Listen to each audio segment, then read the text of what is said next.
Estimados alumnos, buenos días. Vamos a iniciar siendo las 8:30 esta lección 15, ¿no es cierto?, de Metafísica Fil 14. Parto por recordarles algunas cosas de tipo administrativo que se las comenté ayer en un mensaje, pero que prefiero insistirles en ellos para, en fin, evitar malentendidos. Como ustedes saben, la universidad ha decretado una suspensión general de actividades en la próxima semana. Entonces, bueno, desgraciadamente no vamos a poder tener lecciones la próxima semana y teníamos fijado la segunda prueba. Entonces, la segunda prueba, que iba a ser tomada el día jueves, va a posponerse una semana. Va a ser la primera semana de junio. Les envié la fecha eh, ayer, ahora de memoria no me acuerdo, pero eh, y después, recuerden ustedes que desde la fecha de la segunda prueba tenemos 2 semanas para el ensayo, entonces la entrega del segundo ensayo también se va a modificar una semana y la fecha del examen final también se modifica una semana, ya que todo ha sido modificado, distendido un tiempo más. Entonces, ténganlo eso presente, que la próxima semana no vamos a tener clase y que entonces vamos a tener la prueba, y el ensayo también en un tiempo posterior, ¿no? Eh, Bien, bueno, ese era el punto que me interesaba de recordarles y vamos ahora a continuar con los temas que estábamos considerando en las lecciones anteriores. Ustedes recordarán que el conjunto de tópicos, los temas que estábamos tratando, tienen que ver con el tipo de rendimientos teóricos, rendimientos explicativos que ofrece el posibilismo modal. Y vuelvo a insistir en un punto que les he indicado en ocasiones anteriores. Para Lewis, no es que uno tenga ciertas razones previas para postular mundos posibles como él los entiende, y una vez que los mundos posibles han sido justificados, entonces vemos qué partido la sacamos. Sino que la idea de Lewis es que una justificación para postular los mundos posibles es el partido que la sacamos, ¿verdad? Entonces, sí, mira, si uno postula que hay mundos posibles, podemos, por ejemplo, desarrollar una forma de nominalismo que está libre de los problemas que afectan a las posiciones tradicionales. Y efectivamente, como ustedes recordarán, el tipo de nominalismo que uno puede defender si es que uno tiene objetos de distintos mundos posibles es bastante más sofisticado que el tipo de nominalismo que uno puede defender si uno está restringido a los objetos que actualmente existen. Entonces, bueno, ese es un rendimiento específico. Si uno tiene, eh, si uno tiene mundos posibles también, tal como los entiende Luis, uno podría reducir las proposiciones, que son estas entidades abstractas, en fin, algo así como las universales, ¿no? Eh, como conjuntos de mundos posibles, que son conjuntos de cosas concretas. ¿Bien? Eh, y, eh, y eso es, por decirlo así, si uno es un filósofo con inclinaciones nominalistas, si uno piensa que no deben admitirse entidades abstractas o debemos admitirlas solamente, en fin, si es que no hay ninguna otra alternativa, estas son salidas, por decirlo así, alternativas que tienen cierto atractivo, por lo menos para filósofos que tienen ese tipo de inclinaciones. Esto para Luis es parte de lo que justifica por qué razón es razonable postular mundos posibles, su fertilidad teórica. ¿Ok? Bueno, lo último que estábamos considerando, la última lección, tiene que ver con las funciones que cumple el posibilismo modal para comprender las atribuciones o, si ustedes quieren, las características o las propiedades modales que uno le puede atribuir a un objeto. Esto es lo que se conoce en la literatura como las atribuciones modales de re. De re porque significa respecto de la cosa. Recuerden ustedes, esto es por oposición a aquellas atribuciones que se llaman de dicto, porque son atribuciones que se dicen, o sea, se hacen a una proposición completa. ¿Sí? O sea, a lo dicho o a lo que se dice. ¿Bien? Aquí en cambio estamos haciendo una atribución a un objeto, ¿no? Y son atribuciones del tipo, Juan podría ser un astronauta, ¿no? o Pedro necesariamente es un ser humano, o Pedro necesariamente no es un microbio. Estas son atribuciones entonces que se hacen de un objeto y que nosotros por lo demás hacemos todo el tiempo, y aunque no las hagamos nosotros de manera explícita, si algo nos ha enseñado la fenomenología del siglo pasado, es que nosotros cuando nos comprendemos a nosotros mismos como sujetos racionales, en fin, situados en ciertas circunstancias, estamos todo el tiempo además proyectándonos a nosotros en posibilidad, y eso presupone atribuciones modales de red, naturalmente. ¿Bien? Entonces, es algo que hacemos normalmente. Si lo hacemos normalmente es porque suponemos, quizás equivocadamente, que tenemos además recursos, por decirlo así, epistemológicos suficientes como para poder hacer ese tipo de proyecciones de una manera razonablemente justificada. ¿Eh?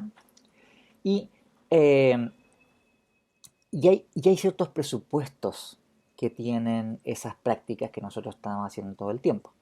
En una concepción actualista, normalmente, el que uno efectúe esas atribuciones modales de red, o sea, el que uno esté considerando lo que pudiese sucederle a un objeto, o podría haberle sucedido a un objeto, si ustedes quieren, tiempo pasado, en fin. O aquello que necesariamente le conviene a un objeto, o aquello que es imposible que le acaezca a un objeto. Están presuponiendo la identidad del mismo objeto en distintos mundos posibles. Entonces, los problemas que se conocen en la literatura como problemas de trans-world identity o identidad, o sea, si fueran a traducirlo como literalmente, se le dice como identidad transmundana, pero en fin, no sé si es una buena traducción. Los problemas de identidad transmundana, ¿no? Tiene que ver con qué es lo que hace que un objeto sea el mismo objeto, literalmente el mismo objeto, que otro en otro mundo posible. O al revés, esas condiciones de identidad que especifican cuando estamos hablando del mismo objeto también nos van a permitir discriminar los casos en cuando un objeto es un objeto diferente en distintos mundos posibles. Y cuando tenemos el mismo objeto en distintos mundos posibles, entonces claramente hay que hacer una discriminación entre ciertas características o propiedades del objeto que ese objeto va a tener en ciertos mundos posibles en los que exista y no va a tener en otros mundos posibles en los que exista. Por oposición a aquellas propiedades que no son variantes para el objeto en distintos mundos posibles. O en otras palabras, propiedades que el objeto posee en todos los mundos posibles en que el objeto exista. Por supuesto, el objeto no tiene por qué ser un objeto necesario que exista en todos los mundos posibles, ¿no? Eh, Algunos objetos tendrán esa característica, son objetos necesarios, de existencia necesaria, esto es que existen de manera invariante en todos los mundos posibles, como deben serlo posiblemente los objetos matemáticos, como lo es Dios. Pero hay muchos más ejemplos. ¿Bien? Bueno, un objeto que tiene existencia contingente es un objeto que existe en algunos mundos posibles y en otros no. Las propiedades que son invariantes para el objeto son las propiedades que podemos denominar como esenciales al objeto. Y la totalidad de estas propiedades esenciales al objeto, que son estas propiedades invariantes por un objeto en todos los mundos posibles en que existen, podemos denominarla colectivamente la esencia del objeto. ¿Sí? Al revés, las propiedades que el objeto posee en algunos mundos posibles y no posee en otros son propiedades que podemos denominar contingentes para el objeto o, siguiendo la tradición filosófica, podemos llamarlo propiedades accidentales para el objeto. Entonces, ustedes se pueden dar cuenta que cuando hacemos esta distinción, ¿no?, entre esencia de un objeto y accidente, propiedades esenciales, propiedades accidentales, lo que estamos haciendo es simplemente recoger algo que está presupuesto en nuestras prácticas ordinarias cuando nosotros suponemos que hay cosas que pueden acaecerle a un objeto o que no pueden acaecerle a un objeto, ¿verdad? Digo, nuestra suposición ordinaria de que hay identidad de objetos en distintos mundos posibles. Claro, esto suena de entrada una cosa extremadamente como de ciencia ficción, de como de qué están hablando, de transportación, en fin, entre distintos mundos. No, porque estamos hablando simplemente del hecho de que si un objeto qué sé yo, Pedro, por ejemplo, es un estudiante de filosofía. Y nosotros estamos considerando que Pedro podría ser un astronauta. O sea, quiero decir, no es metafísicamente imposible que sea un astronauta, no quiero decir que sea probable que sea un astronauta, que el día de mañana lo vino a buscar la NASA para llevárselo a una misión espacial, pero no es metafísicamente imposible que Pedro, en circunstancias distintas, diferentes de las que le han acaecido, él mismo podría ser un astronauta. O ustedes recordarán los ejemplos que daba Saul Kripke en Emigrant Necessity acerca de que eh, Nixon podría haber perdido la elección, o Humphrey, que fue el candidato alternativo del Partido Demócrata, supongo, en fin, yo no conozco la historia americana en esos puntos, y que perdió la elección presidencial con Nixon, pudo haber ganado la elección. Bueno, cuando uno piensa en que Humphrey pudo haber ganado la elección, está pensando en que él, en circunstancias que no son las circunstancias que se dan en el mundo actual, o en una forma diferente de ser las cosas que no es la forma en que son las cosas de hecho, él gana la elección. ¿Bien? Entonces, eso significa decir que hay identidad de objetos en distintos mundos posibles. Y bueno, insistirle, está presupuesto en esa suposición de que hay identidad de un objeto en distintos mundos posibles, que hay propiedades que son invariantes para un objeto y otras que no lo son, que son de carácter accidental. Bueno, lo último que comentamos la lección pasada es cómo cuando uno acepta ese punto de vista, insisto, que es el punto de vista, por decirlo así, de sentido común, aunque si la gente en la calle no esté hablando en términos de identidad de objeto en distintos mundos posibles, ni cosas por el estilo, pero yo, si uno le explicase, digamos, ¿no? Cosas como estas, digamos, diciendo, mira, tú pudiste haber sido millonario, eh, lo que quiere decir esto es que en otro mundo posible te ganas el loto y eres millonario, en fin.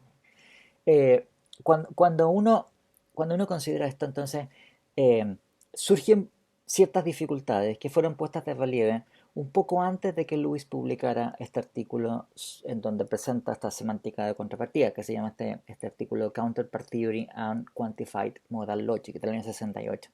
En el año 67, Roderick Chisholm, este personaje, me digo que fue pionero, digamos, en muchas cosas, publicó un paper, creo que fue el número uno de una revista que se llama Nus, que es una revista célebre. eh, y en el primer número, Chisholm publica este artículo eh, en donde presenta ciertas dificultades que tiene la idea de identidad de un objeto en distintos mundos posibles, por lo menos si es que uno no toma ciertas prevenciones, no, si uno introduce este supuesto de que un objeto idéntico en distintos mundos posibles sin suficientes precauciones críticas. ¿Y qué es lo que, ah, cuáles son las premisas en que descansa el argumento o paradoja, o como que ustedes quieran llamarlo, digamos, pero es un resultado, por decirlo así, teórico, indeseable, eh, que pareciera que depende de ciertas premisas que hemos aceptado de manera, en fin, insuficientemente crítica y sin las debidas cautelas? Entonces, los supuestos por los cuales parte Chisholm es uno que un mismo objeto existe en distintos mundos posibles, ¿de acuerdo? O sea que hay identidad de objeto en distintos mundos posibles. Y dos, que pequeñas variaciones, pequeñas modificaciones en las características de un objeto son modalmente admisibles. ¿Qué quiero decir con esto? Que si un objeto en un mundo posible W1, vamos a ponerle, ¿no?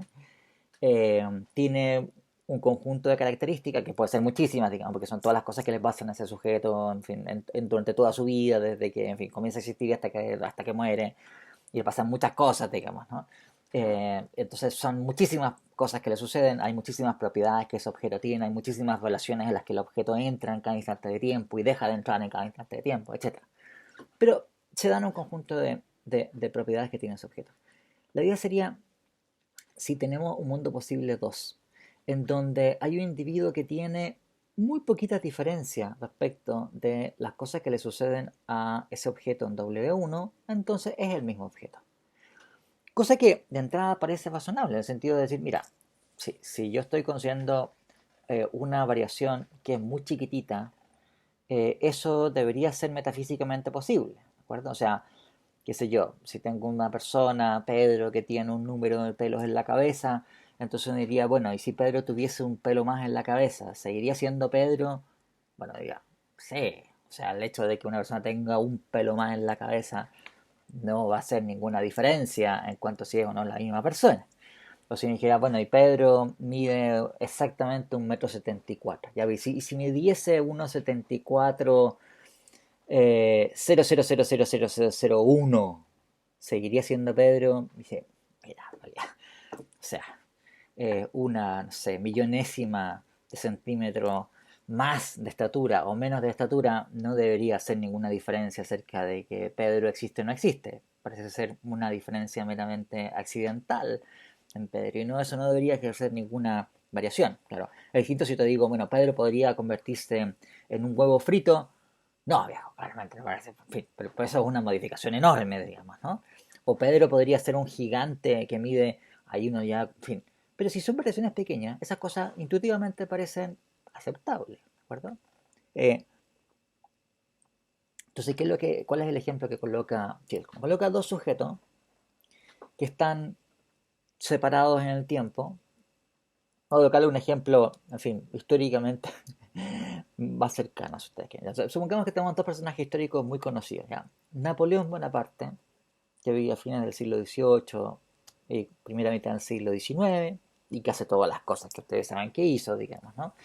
Que derrotó al emperador de Austria-Hungría y al zar de Rusia en la batalla de Austerlitz de 1805 y fue derrotado en 1815 en la batalla de Waterloo y en fin invadió Rusia y etcétera, etcétera, etcétera. Y tenemos otro personaje histórico, el gran Genghis Khan, siglo XIII. ¿Ya? Entonces vivieron en dos momentos completamente distintos. Los dos son personajes muy conocidos, digamos, y que son, en fin, que causaron un impacto histórico muy grande. Le pasaron un montón de cosas a estos personajes en sus vidas, ¿de acuerdo? Entonces la idea sería, partamos con el mundo posible actual, el mundo actual, en donde tenemos a Napoleón Bonaparte y a Genghis Khan localizados temporalmente en los tiempos que están localizados, y le suceden las cosas que le suceden a Genghis Khan y a Napoleón Bonaparte. Supongamos ahora un mundo posible 2, ¿ya? O sea, este es nuestro punto de partida, donde pasan las cosas que pasan en el mundo actual. Tenemos un mundo posible que va a ser muy, muy, muy, muy, muy parecido al mundo actual. Pero sí, pero muy parecido al mundo actual. Pero va a tener unas pequeñísimas diferencias. Por ejemplo, Genghis Khan comienza a existir eh, un minuto después del tiempo en que de hecho comienza a existir Genghis Khan en el mundo actual. Y Napoleón Bonaparte comienza a existir un minuto del tiempo en que comienza a existir en el mundo actual, ¿de acuerdo? Y aparte de eso, hacemos otras diferencias, qué sé yo, compensatorias, digamos, algo así como todas las cosas que le pasan a Napoleón están como corridas un minuto, ¿de acuerdo? Y todas las cosas que pasan a Genghis Khan es como corridas un minuto. Y después, no sé, si Genghis Khan, eh, que creo que era extremadamente alto, así que me medía como casi 2 metros Genghis Khan. Eh, y Napoleón, bueno, Napoleón, ustedes habrán escuchado la historia de que era bajito. No, no era tan bajito, o sea, esa era propaganda inglesa. En realidad tenía una estatura normal, creo que medía 1,70, ponte una cosa así. Bueno, entonces, supongamos que hay también otras variaciones. Genghis Khan es un poquito más chico de lo que es, ¿cachai? Pero 1 milímetro más chico, no es así que sea, no sé, es un enano, no, es un poquito más chico. Y Napoleón es un poquito más alto de lo que es en el mundo actual. Y así. Bueno, entonces, en mundo 2 tenemos que todo es igual, igual, igual. Y hay unas variaciones que parecen mínimas, digamos, respecto al mundo actual. Por supuesto, no es un mismo que el mundo actual, es un mundo diferente, un mundo posible diferente, porque las cosas no son exactamente como son en el mundo actual. Pero, claro, las diferencias son tan mínimas que no parece razonable identificar a Napoleón en el mundo actual con Napoleón en W2 y a Genghis Khan en el mundo actual con Genghis Khan en W2. Ahora, tomemos el mundo 2 como referencia y pensemos que podrían acaecerle pequeñísimas diferencias de lo que sucede en W2, sea este mundo posible W3. Y aquí Napoleón Bonaparte va a comenzar su existencia, qué sé yo, un minuto antes de cuando comienza el mundo 2 y Genghis Khan empieza un minuto después de cómo sucede en el mundo 2. Y Genghis Khan es un poquito más bajo, también súper poco, 1 milímetro, ponte. Y Napoleón es un poquito más alto, 1 milímetro, ¿cachai? Y después Napoleón, no sé, como que hace su carrera un poquito más hacia el este, ¿cachai? Y Genghis Khan comienza su carrera también un poquito más hacia el oeste, pero muy poquito, 1 centímetro, no más que eso. Normalmente las diferencias entre el mundo 2 y el mundo 3 son tan pequeñas que no parece razonable rechazar que Napoleón en el mundo 2 sea idéntico a Napoleón en el mundo 3 y Genghis Khan en el mundo 2 sea idéntico a Genghis Khan en el mundo 3. Bueno, y podemos seguir haciendo esto indefinidamente, todas las veces que sea necesario.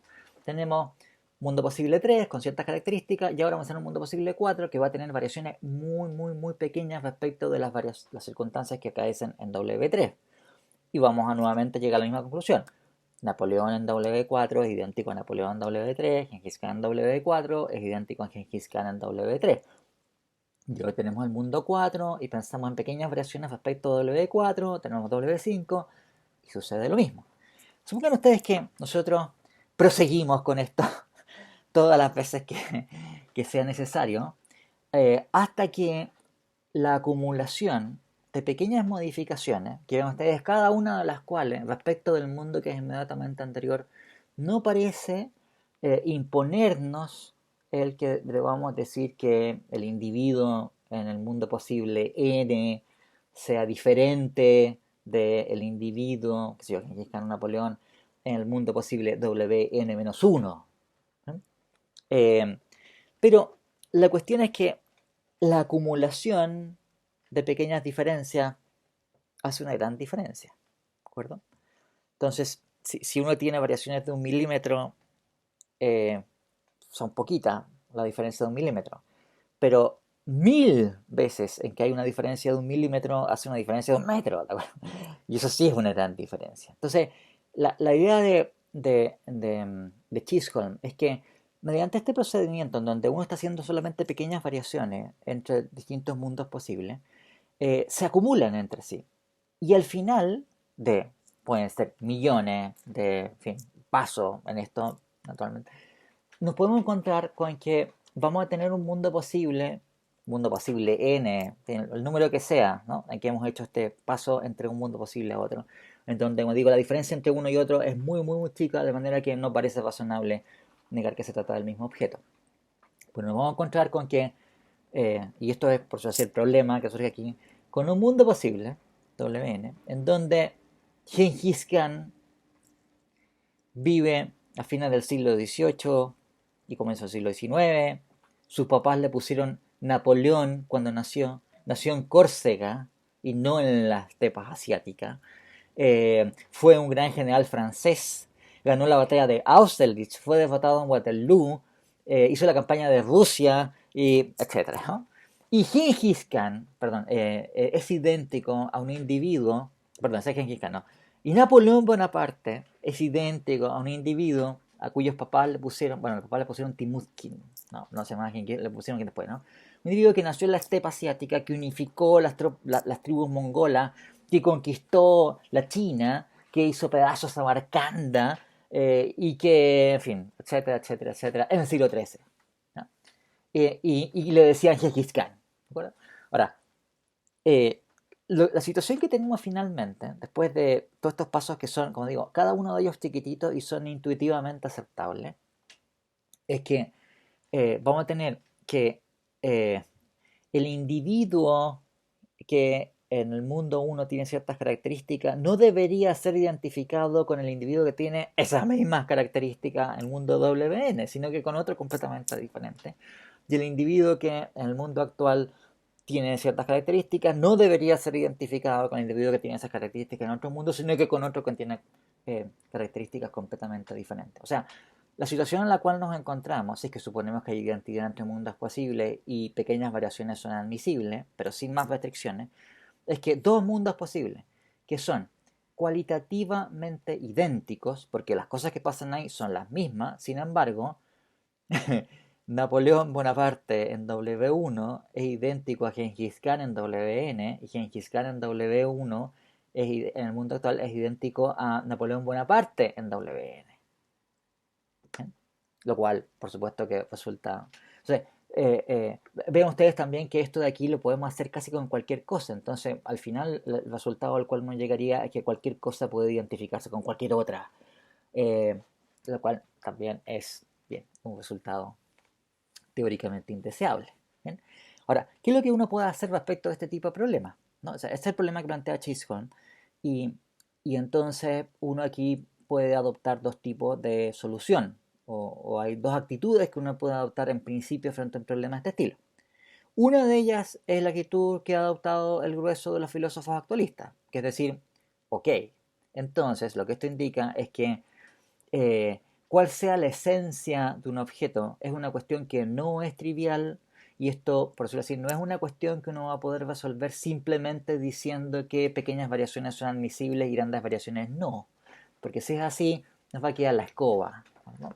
Entonces es necesario elaborar una teoría filosófica, o mejor dicho, si suponemos que hay identidad de objetos en distintos mundos posibles, esto trae consigo un problema filosófico sustantivo acerca de cuál es la esencia de un objeto, cuáles son exactamente sus propiedades esenciales, cuáles son sus propiedades accidentales, de manera de, por decirlo así, entender por qué razón esto no debería darse. ¿Sí? Hay variaciones entonces que serían permisibles para Napoleón Bonaparte, pero otras que no. Hay variaciones que serían permisibles para Gengis Khan, hay cosas que podrían haberle acaecido a Gengis Khan y otras que no. Y a lo mejor esas cosas que no serían permisibles para Gengis Khan implican cualitativamente una variación súper chica respecto al mundo actual.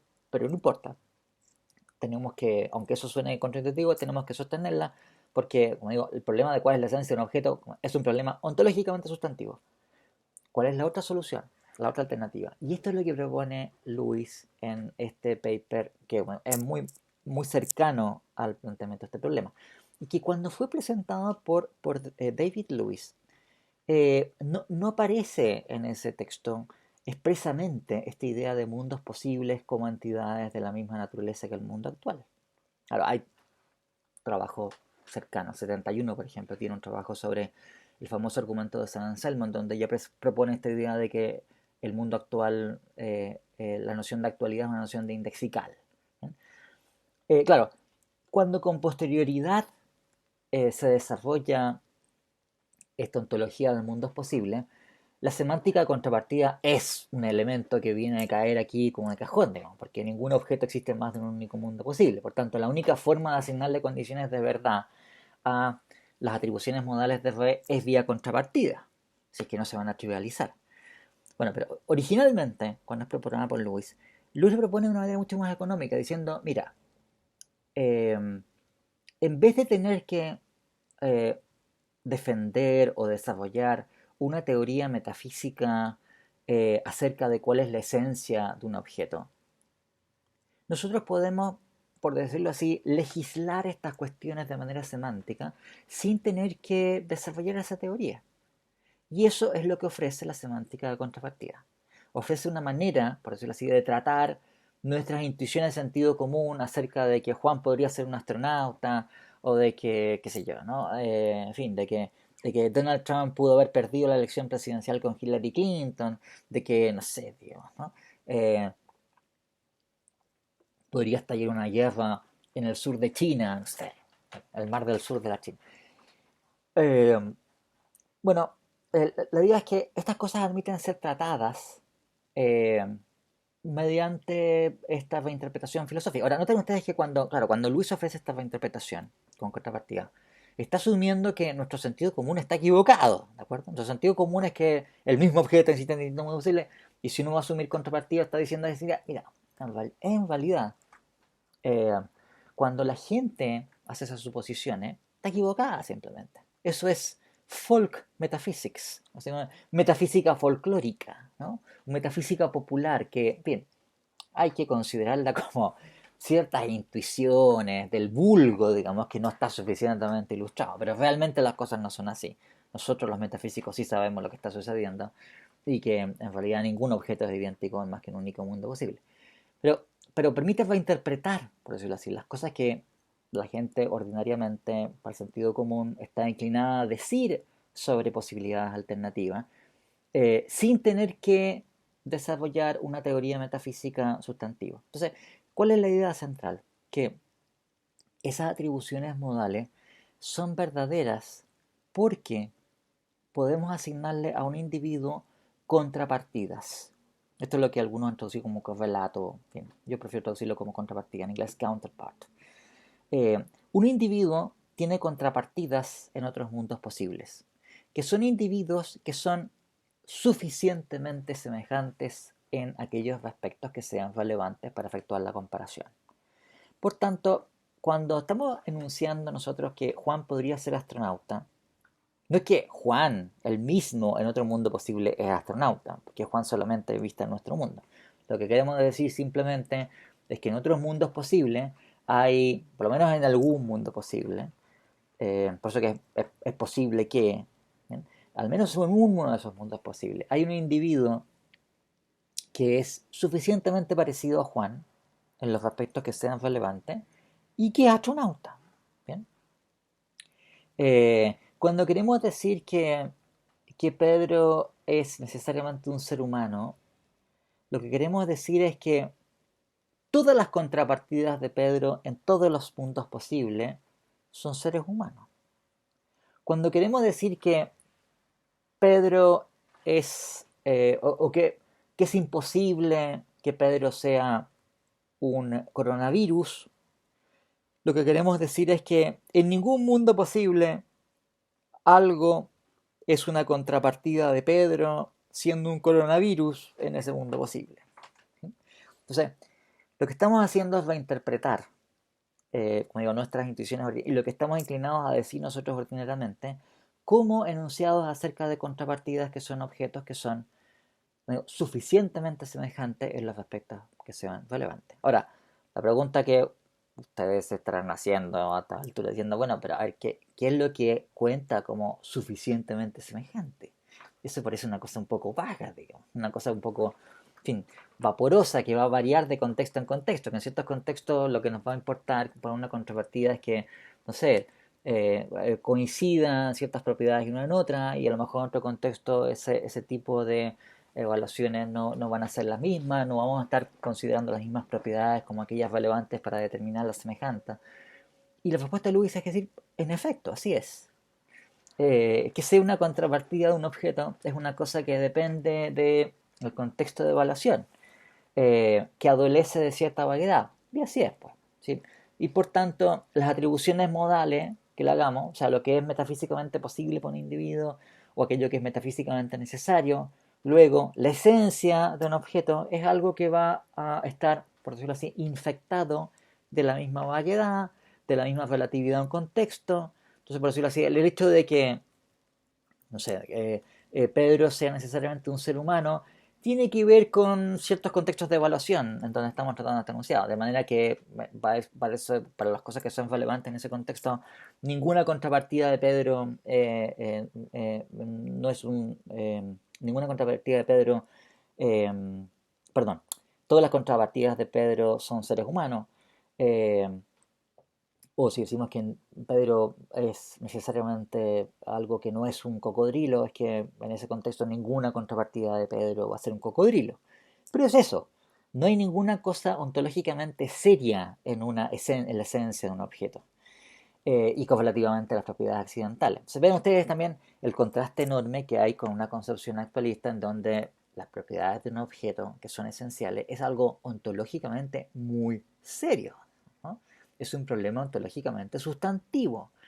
Eh, Cuando uno adopta la perspectiva de Lewis, no, es simplemente lo que resulta de aquello que, según el contexto en que estemos, nos parezca relevantemente semejante o no a otro objeto.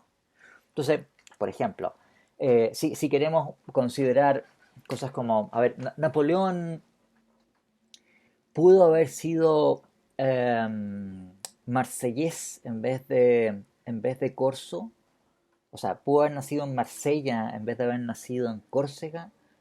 Bueno, si uno hace esa pregunta es porque de alguna manera uno está suponiendo que lo que me interesa es una contrapartida de Napoleón que mantenga, por decirlo así, el mismo tipo de curso de acontecimientos que le acontecen a Napoleón. O sea, un joven oficial muy talentoso que se destaca en las guerras que surgen inmediatamente con la Revolución Francesa y que derrota a los austríacos en Marengo y derrota, qué sé yo, no sé quién, en Friedland y a los prusianos en Jena y que, etcétera, etcétera, etcétera, etcétera. Entonces uno dice, bueno, podría haber un sujeto que, qué sé yo, que tuviese un tricornio, que bla, bla, bla, y que hiciera todas estas cosas, y que hubiesen nacido, parece que sí.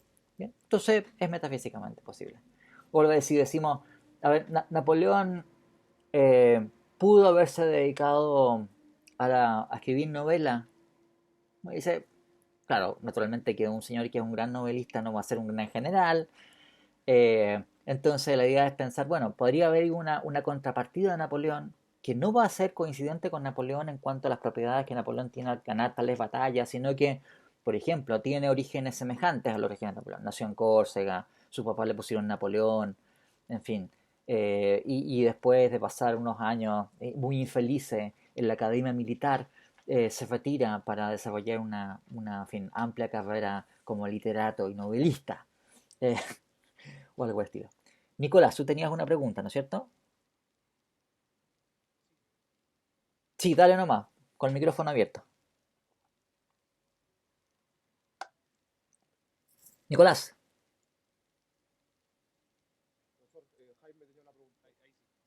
espérate, es que estaba primero Nicolás. Nicolás y después Jaime.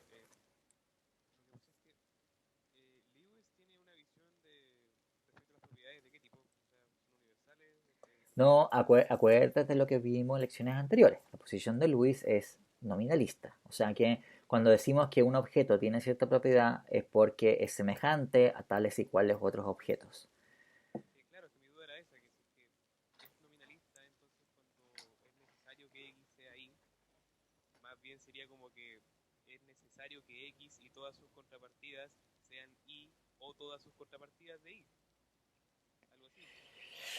A ver, la idea sería la siguiente. Cuando decimos que un objeto es necesariamente F, lo que estamos diciendo es que todas sus contrapartidas son F. ¿Cuáles esas contrapartidas que son? Son objetos habitantes de otros mundos posibles. Y el hecho de que sean F esos objetos para Luis consiste en que todos esos objetos pertenecen a la misma clase de semejanza.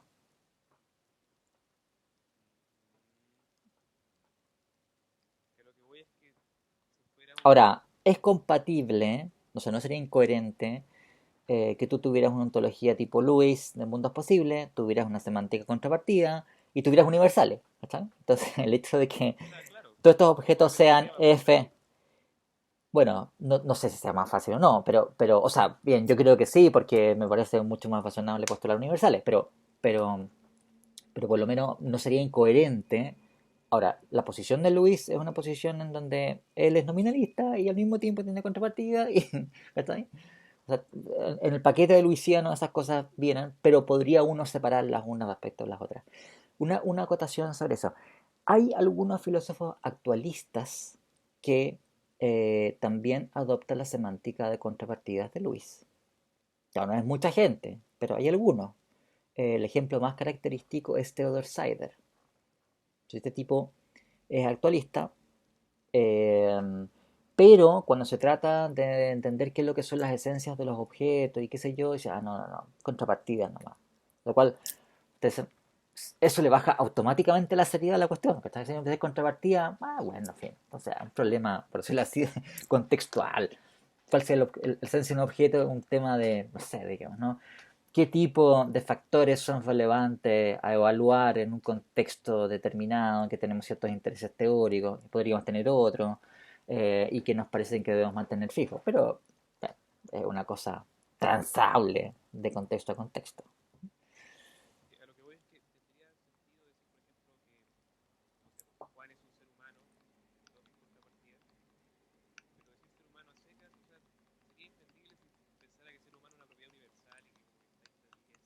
No, porque también puede ser el hecho de que Juan sea un ser humano, significa todas sus contrapartidas pertenecen a la misma clase de semejanza. Ahora, ¿cuál es esa clase de semejanza que fija la propiedad de ser un ser humano? Es algo que está determinado. Está determinado por, en fin, las semejanzas entre todos estos elementos que conforman la clase de semejanza respectiva, que es lo que voy a identificar con la propiedad de ser un ser humano. Claro, pero entonces lo que crea la clase es su configuración física o es otra cosa. Lo que constituye la clase con la cual voy a identificar la propiedad de ser un ser humano en el nominalismo de semejanza es el hecho de que todos y solo los individuos que constituyen esa clase son semejantes entre sí. Bueno, yo Ya. creo que aquí el tema, o sea, me doy cuenta que la duda que tú tienes o el problema que tú tienes tiene que ver con una cuestión de metafísica de propiedad, diciendo, a ver, a mí esa explicación de que las cosas son como son porque son semejantes no me parece razonable. A mí tampoco, ¿qué quieres que te diga? Para nada, me parece completamente crazy. Pero en fin, pero es lo que dicen los nominalistas, ¿cachai?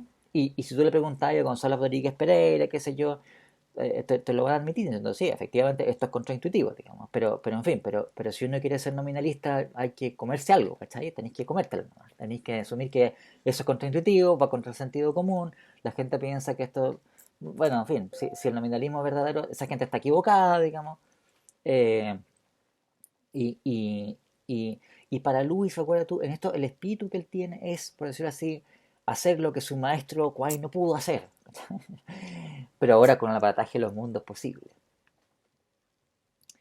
Jaime, Profesor, una pregunta que esto mismo que está explicando y que uh-huh. es la duda que tenía mi compañero, que usted está explicando que en otros mundos posibles la idea es que sea relevantemente parecido.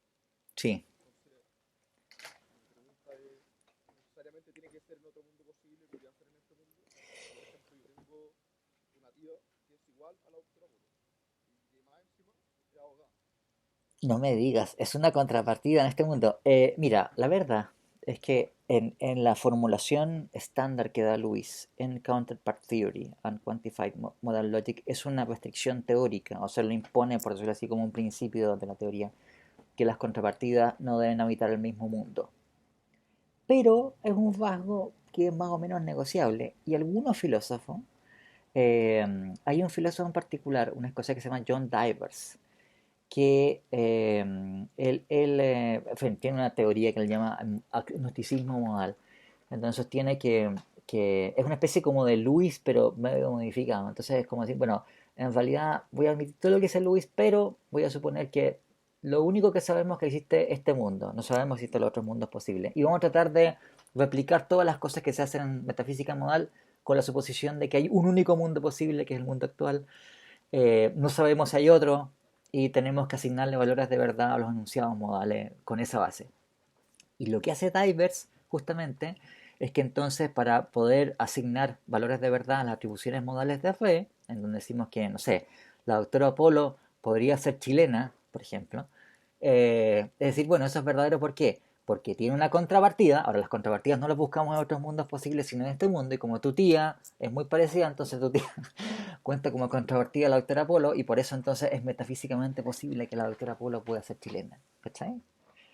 Pero eso no es Luis. Ahora, y tampoco, a ver, lo que le interesa a Luis poder asignar condiciones de verdad, atribuciones modales, en donde lo que interesa son habitantes de otros mundos posibles, ¿cachai? Pero lo que tú planteas sí se ha intentado, en fin,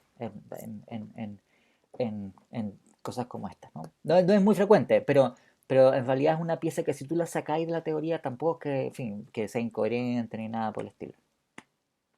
Porque igual mi pregunta de fondo también es, ¿qué significa que sea relevantemente parecido? Bueno, es que no hay, eso justamente, para eso Luis dice, eso es algo que queda abierto, que es dependiente del contexto, que puede ser que en ciertas circunstancias sea una cosa y en otros contextos sea otra. Es así, es No, así. que por eso me queda la duda y se lo pregunto, me estaba preguntando, porque si no se da ese mismo problema que usted está explicando, de que puede haber un cambio de un milímetro, y en ese cambio de un milímetro, obviamente que Tú dices hay, que eso podría hacer que algo deje de ser una contrapartida o comience a ser una contrapartida. Bueno, exactamente a eso voy, en principio no debería ser relevante, pero en algún contexto muy específico, a lo mejor sí, digamos. No podemos cerrarnos. Pero nuevamente, estas cosas que cuando estamos hablando de la esencia de un objeto son extremadamente serias, aquí perdieron su seriedad.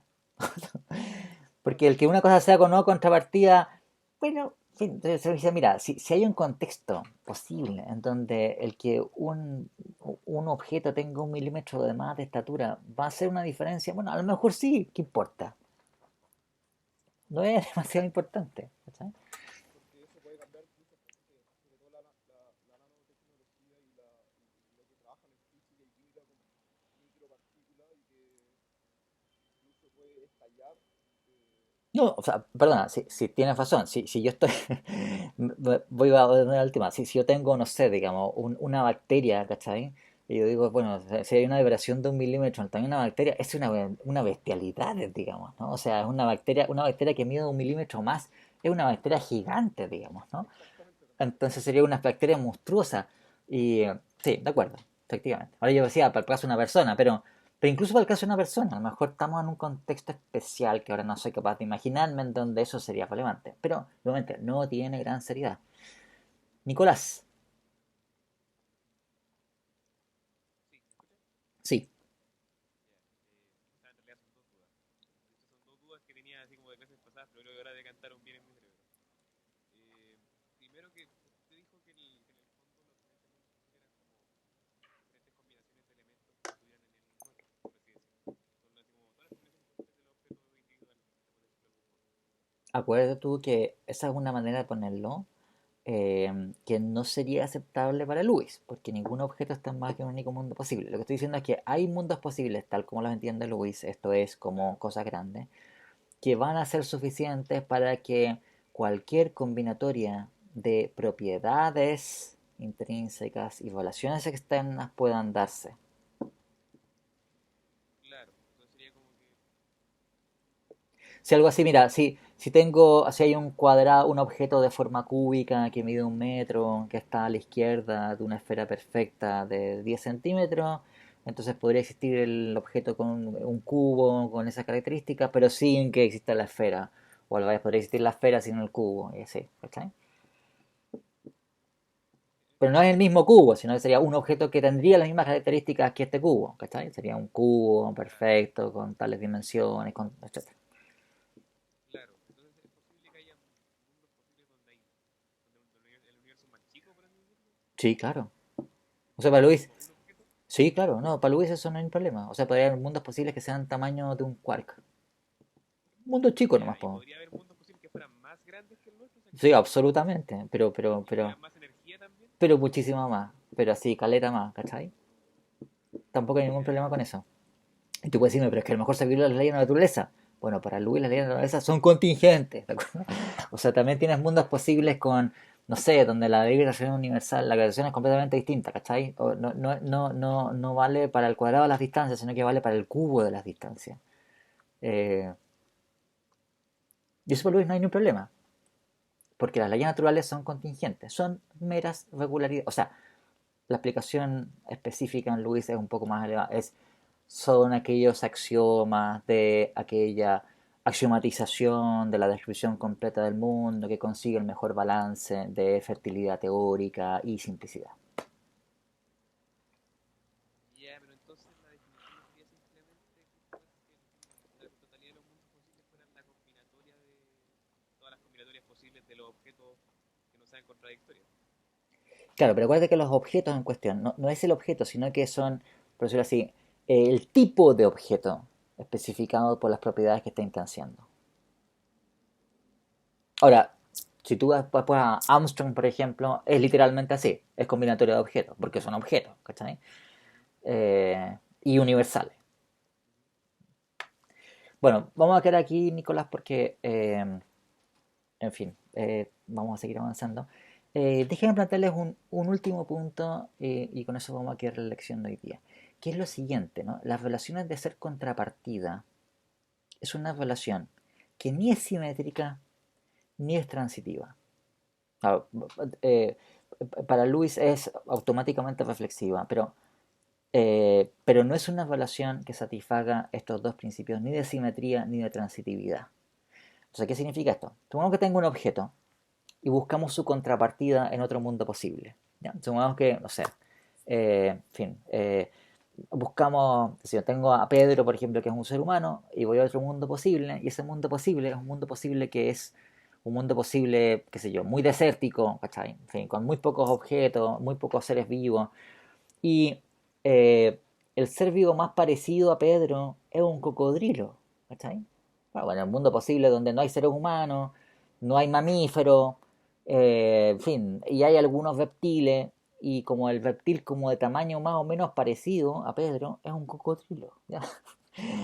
Entonces, claro, uno puede decir, bueno, en fin, la contrapartida de Pedro, es un poco extremo este ejemplo, pero la contrapartida de Pedro en este mundo posible, según que Pedro en el mundo uno, la contrapartida de Pedro en el mundo 2 es el cocodrilo, ¿cachai? Ahora, supongamos ahora que yo me coloco en la perspectiva de este mundo posible 2 donde está el cocodrilo, que es la contrapartida de Pedro, y me pregunto, ¿cuál es la contrapartida del cocodrilo? Vamos a llamarlo el lagarto Juancho. ¿Cuál es la contrapartida del lagarto Juancho en el mundo actual? Claro, en el mundo actual hay montones de cocodrilos, muchos cocodrilos. ¿Sabes? Entonces ahí uno puede, pues sería absurdo decir, no, si es Pedro la contrapartida. No, viejo, sí, hay objetos muchísimo más parecidos al cocodrilo en el mundo actual que Pedro. Entonces, bien, perdón por el ejemplo extremo, pero la idea sería, el hecho de que un objeto sea contrapartida de otro en un mundo posible no implica que el primero va a ser contrapartida del segundo. O sea, la relación de ser una contrapartida no es simétrica. Puede ser que el objeto más parecido a los aspectos relevantes en un mundo posible sea uno, pero cuando uno hace el ejercicio inverso y busca la contrapartida de la contrapartida, no va a encontrar el primer objeto, sino que va a encontrar uno diferente. Digamos, la contrapartida de un cocodrilo va a ser supuestamente otro cocodrilo, pero en algún, en fin, sé que es un mundo muy distinto del nuestro, eh, y es un aspecto relevante, a lo mejor deberíamos decir que la contrapartida de una persona sea un cocodrilo en un mundo posible. O sea, vean ustedes también cómo en la semántica de contrapartida, decir que un ser humano podría ser un cocodrilo tampoco es una cosa tan tremenda, digamos. Significa simplemente decir que tiene al menos una contrapartida que es un cocodrilo, lo cual puede ser, digamos. Tampoco tiene gran seriedad.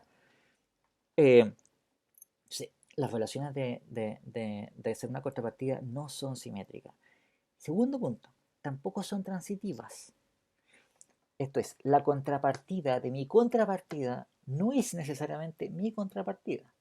Nuevamente, supongamos que, en fin, tengo a Pedro en el mundo uno, la contrapartida de Pedro en el mundo 2, que es un mundo extremadamente, qué sé yo, en fin, pobre en seres vivientes y que solamente hay unos reptiles, es un cocodrilo, ¿ok?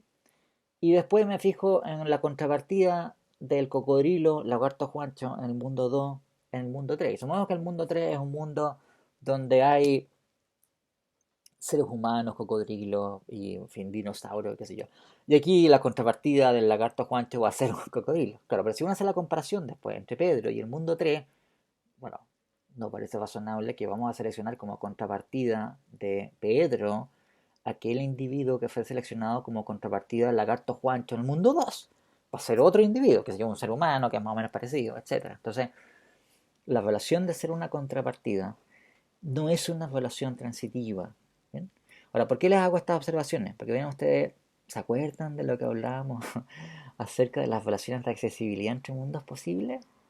Hace unas cuantas lecciones atrás. Bueno, entonces, esta peculiaridad de la relación de ser una contrapartida hace que cuando uno entonces considera qué tipo de lógica modal es adecuada cuando uno tiene esta semántica contrapartida, no puede ser ni un sistema del tipo S4 ni un sistema del tipo D.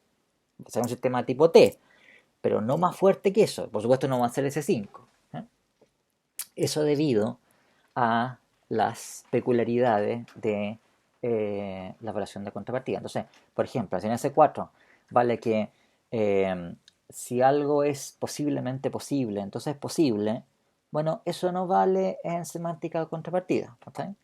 Si es posiblemente posible que el objeto A sea F, lo que eso quiere decir en semántica contrapartida es que hay una contrapartida de un objeto en un mundo posible que tiene una contrapartida que tiene la propiedad F. Y eso no implica que el objeto A en el mundo de inicio, en el mundo de evaluación inicial, tenga directamente una contrapartida que tiene f. Lo que estamos diciendo es que tiene una contrapartida que tiene una contrapartida que tiene la propiedad f, y eso no implica que tiene una contrapartida que tiene la propiedad f. ¿No? Y tampoco vale los principios característicos del sistema D. ¿No? Sí.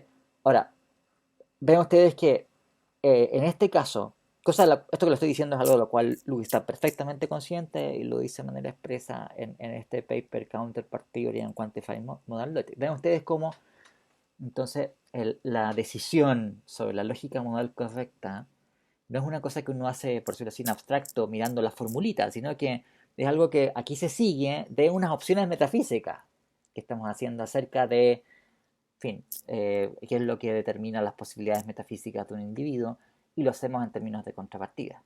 ¿No? Bueno, voy a tener que quedar aquí y la próxima sesión, que vamos a hablarnos bastante, porque ustedes se dan cuenta, este jueves es 21 de mayo, y después la próxima semana vamos a tener que hacer un alto, así que va a ser un alto importante. Pero lo que vamos a hacer después es vamos a ir a los condicionales contrafácticos y a la famosa semántica de Lewis para los condicionales contrafácticos.